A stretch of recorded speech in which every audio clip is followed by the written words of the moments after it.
My wife yelled as I lay motionless on the ground. "Walk it off, stop being a baby." My wife's voice was the last thing I heard before the darkness took me.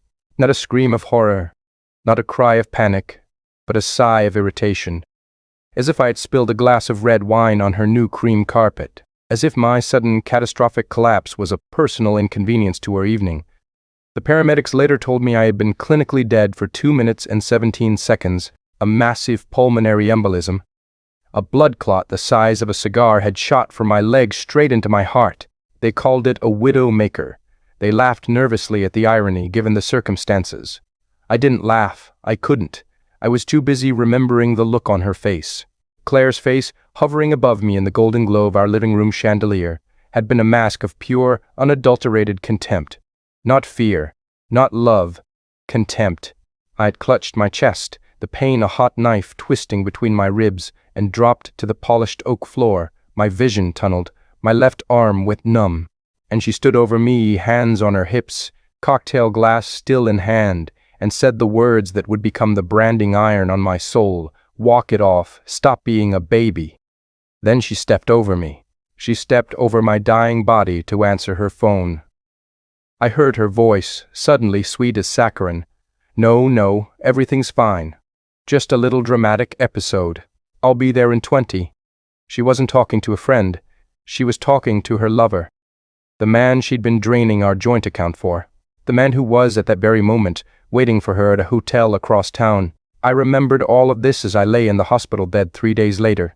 Tubes in my arms and a fresh scar on my chest where they'd cracked me open to save the life my wife had been content to watch expire on the floor. The first thing I did was call a lawyer. Not a divorce lawyer.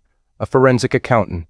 Claire visited me once in the hospital. She swept in wearing designer at leisure, her blonde hair in a high ponytail, smelling of expensive shampoo and something else. Another man's cologne. She brought a sad-looking fruit basket from the airport gift shop. She sat on the edge of my bed for exactly 11 minutes. "You really scared me, honey," she said, patting my hand like I was a dog who'd run into traffic. "Did I?" I asked. My voice was a rasp. They'd had a breathing tube down my throat. "Of course. But you're tough. You'll bounce back." She glanced at her Apple Watch. "The car needs new tires, by the way. I put it on the credit card." Not, "I love you." Not, "I'm so glad you're alive." Not even, "What did the doctor say?" Just, "The car needs new tires." I watched her leave. She didn't look back. The door swung shut, and the silence that filled the room was the most honest thing she'd ever given me. That night, I started planning. Not revenge in the cheap sense, no K-ing her car or slashing his tires. That was petty. That was for children. I wanted something far more elegant. I wanted her to wake up one morning and find that the entire architecture of her life had been erased, not with a bang, but with a series of quiet, perfectly legal, and utterly devastating clicks of a keyboard. See, Claire had made one fatal mistake. She thought I was weak. She thought I was the man who lay motionless on the floor, the man who couldn't even fight for his own breath. She forgot, or perhaps she never knew that before I married her, before I became the mild-mannered architectural historian who gave lectures on Gothic cathedrals and came home to cook her dinner, I was something else entirely. I was the youngest partner at a boutique private equity firm. I built algorithms that could predict market movements 3 days in advance. I had a mind like a steel trap, and a memory for numbers that made accountants weep with envy. I had retired at 45 because I was bored. I had met Claire at a gallery opening 6 months later, and she had smiled at me, and I had mistaken her ambition for passion, her avarice for practicality. I would not make that mistake again. It took me 6 months to recover physically. Blood thinners, compression socks, a strict diet, and a daily walk that started at 100 yards and slowly grew to 5 miles. I told Claire the walks were for my health. They were. But they were also for my thinking. I walked the same route every morning, past the gated mansions of our suburb, down to the river, and back. And every morning, I refined the plan. The plan had 3 phases. Claire had access to our joint accounts, but she didn't control the underlying assets. I did. Over the course of 8 weeks, I quietly moved 97% of our liquid wealth into a series of shell companies I had established in the Cayman Islands years ago. During my private equity days, I left just enough in the joint account to cover the mortgage for 3 months and the monthly credit card bills.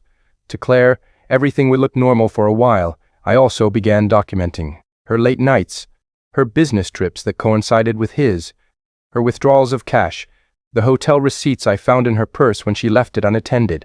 I hired a private investigator, a grizzled former cop named Frank who worked for cash and asked no questions. Within 2 weeks, Frank had photos of Claire and her lover, a failed real estate developer named Mark Thorne, canoodling at a resort in Sedona. Within 4 weeks, he had bank statements showing Mark had been siphoning money from a joint account he didn't know I knew about. An account Claire had opened in both their names. Adultery in our state didn't matter for divorce settlements. But fraud? Fraud mattered. And opening a joint account with a lover and using marital funds to finance his failing condo conversion project?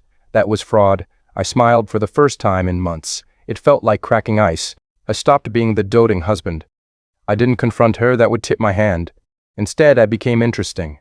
I started going out in the evenings. I bought new clothes, sleeker, darker, younger. I started going to the gym. I let Claire see me talking on my phone in low tones, laughing, hanging up quickly when she entered the room. Her paranoia, I knew, was her greatest weakness. She was a woman who had married me for security and was cheating on me for excitement. The thought that I might be doing the same would eat her alive. "Who are you talking to?" she asked one night, watching me from the kitchen doorway. "No one," I said, slipping my phone into my pocket. "Work stuff. You're retired. Consulting work." I poured myself a glass of water. "Don't wait up. I might be late." I walked out. I could feel her eyes on my back, burning with suspicion. I didn't go anywhere. I walked to the park, sat on a bench, and watched the stars for 2 hours. Then I went home. Claire was still awake, sitting in the dark living room, her phone glowing in her hand. "Everything okay?" I asked. "Fine," she said, but her voice was tight. She had texted Mark 7 times in the past hour, Frank later told me. He hadn't replied. He was at a poker game. Perfect. This was the most delicate part. I needed Claire to believe she was winning.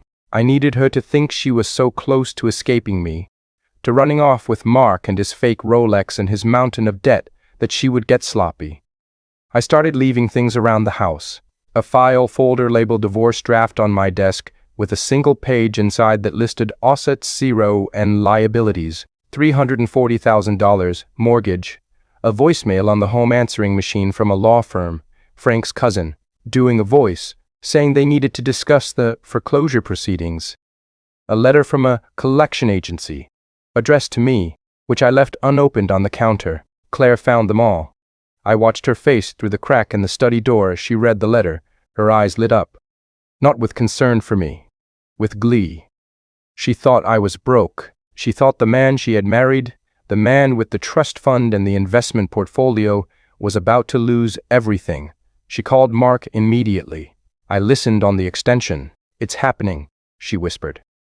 "He's falling apart. I think we can move by the end of the month." "What about the house?" Mark asked. His voice was greedy, nasal. "We'll let the bank take it.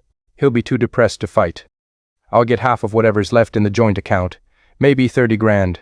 It's enough to get us started in Florida. And the other thing? The life insurance policy?" Claire laughed. It was a cold, metallic sound. "That's the best part. He never updated the beneficiary after his father died. It's still set to his mother's estate, but she's in a nursing home with dementia. I've been working on her. If I can get her to sign a change of beneficiary form before she loses capacity completely, $2 million, Mark. $2 million. I hung up the phone. My hands were shaking, but not with fear, with rage so pure it felt like holiness.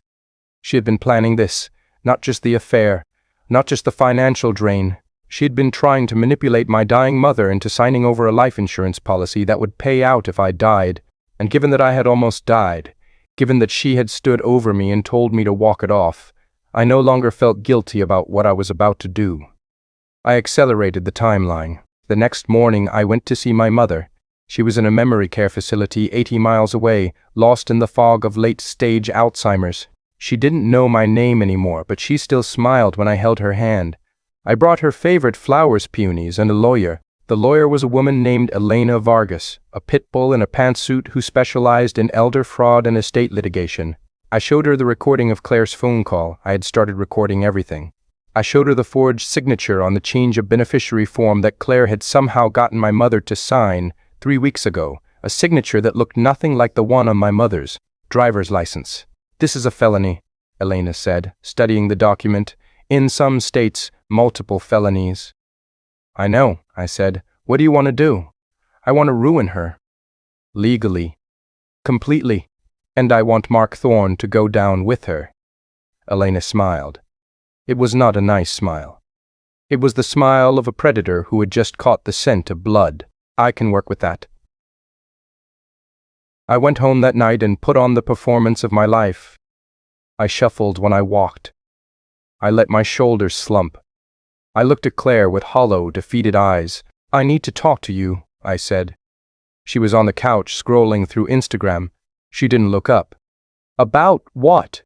"The money. It's gone." Now she looked up. Her eyes widened, then narrowed. "What do you mean, gone?" "Bad investments, the market. I don't know." I sat down heavily across from her, putting my head in my hands. "We're going to lose the house, the car, everything." She stared at me for a long silent moment. I watched the calculations flicker behind her eyes. She was already gone. She had been gone for years. But now, in her mind, she was racing ahead, divorcing me, taking the scraps, running to Mark. She didn't know that Mark had already been arrested that afternoon for a completely unrelated fraud case, a little tip I had made to the FBI's white-collar crime division, courtesy of Frank's research. "That's terrible," she said finally, her voice flat. "We'll figure it out." She didn't touch me. She didn't comfort me. She just picked up her phone and walked out of the room. I heard her in the bedroom, dialing Mark. I heard the call go to voicemail. I heard her try again. And again. I went to the guest room, locked the door, and slept like a baby for the first time in a year. The next 2 weeks were a masterclass in controlled demolition. I let Claire believe I was destitute. I watched her scramble, sell her jewelry, cancel her spa appointments, call her friends for loans that never came. I watched her try to reach Mark over and over, not knowing he was in a federal detention center awaiting arraignment. I watched her panic begin to curdle into something uglier, desperation. And then, on a Thursday morning, I served her. Not divorce papers, not yet. I served her with a temporary restraining order, a notice of freezing of all joint assets, and a summons to appear in court for fraud, elder abuse, and attempted grand larceny. Elena had filed a civil suit on behalf of my mother's estate, and the district attorney, intrigued by the recorded phone call, had opened a criminal investigation. Claire opened the envelope at the breakfast table. She read the first page. Her face went pale, then red, then pale again. "What is this?" she whispered. "It's the bill," I said. I was standing by the kitchen window, sipping coffee. I was wearing a new suit. I had shaved, gotten a haircut, and looked 10 years younger. For everything. You did this?" She looked from the papers to me, her mouth opening and closing like a landed fish. "You faked being broke." "I didn't fake anything. I just let you believe what you wanted to believe." I set down my coffee. "You stood over me while I died, Claire. You told me to walk it off. You stepped over my body to call your lover, and then you tried to steal from my dying mother. I never, that's not, the recordings say otherwise." I pulled out my phone and played the clip. Her voice, clear as a bell. $2 million, Mark. 2 million. She lunged for the phone. I stepped back. She stumbled, caught herself on the table, and stared at me with pure, incandescent hatred. "You're a monster," she hissed. "No," I said quietly.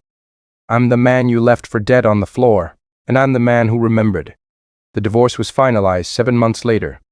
Claire got nothing. Not the house, not the cars, not a single dollar from the joint accounts, because the judge ruled that her fraud and attempted theft of my mother's insurance policy constituted financial infidelity and marital waste of a criminal nature. She was ordered to pay restitution to my mother's estate for the legal fees she'd incurred.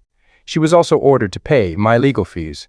The criminal case was slower, but 18 months after I lay motionless on that floor, Claire Miller pleaded guilty to 1 count of elder abuse, attempted, and 1 count of fraud. She served 14 months in a state correctional facility.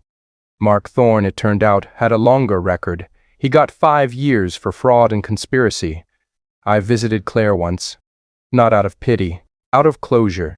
It was a gray Tuesday in the visiting room of the women's correctional facility. She looked older. Her blonde hair was lank and graying. Her designer clothes were gone, replaced by a beige jumpsuit. She sat across from me behind a pane of scratched plexiglass, a phone handset pressed to her ear. "You came to gloat," she said. Her voice was hoarse. Not the polished, saccharine voice I remembered. It was the voice of someone who had screamed into a pillow for many nights. "No," I said. "I came to say thank you." She blinked. "What? Thank you. For standing over me, for telling me to walk it off, for showing me exactly who you were in the one moment when I needed you most." I leaned closer to the glass, because if you had pretended to care, even for a second, I would have spent the rest of my life trying to fix you. I would have forgiven you. I would have gone back to being the weak, trusting man you married, but you couldn't even fake it, and that set me free. Her eyes filled with tears, real ones, I think, or maybe just another performance. I'll never know. "I loved you once," she whispered. "No," I said. "You loved what I could give you. There's a difference." I hung up the phone. I stood up. I walked out of that visiting room and into the cold, clean air, and I didn't look back. Epilogue. The walk, I sold the house. I donated Claire's clothes to a women's shelter. I kept nothing that reminded me of her except one thing, the hospital bracelet from the night I nearly died. I keep it in my desk drawer, not as a memento of pain, but as a reminder that sometimes the people we trust most are the ones who will step over our bodies to answer a phone call. A reminder that weakness is not lying on the floor, weakness is getting back up and pretending nothing happened. And a reminder that the best revenge is not violence or cruelty. It is survival. It is success. It is building a life so full, so rich, so unassailable that the person who tried to destroy you becomes nothing more than a footnote in your story. I walk every morning still, 5 miles, rain or shine. I walk past the house where we used to live. It's a family now with a swing set in the front yard. I walk to the river. I watch the sun rise. And sometimes on the coldest mornings I think of her voice. "Walk it off, stop being a baby." So I walk, and I don't stop.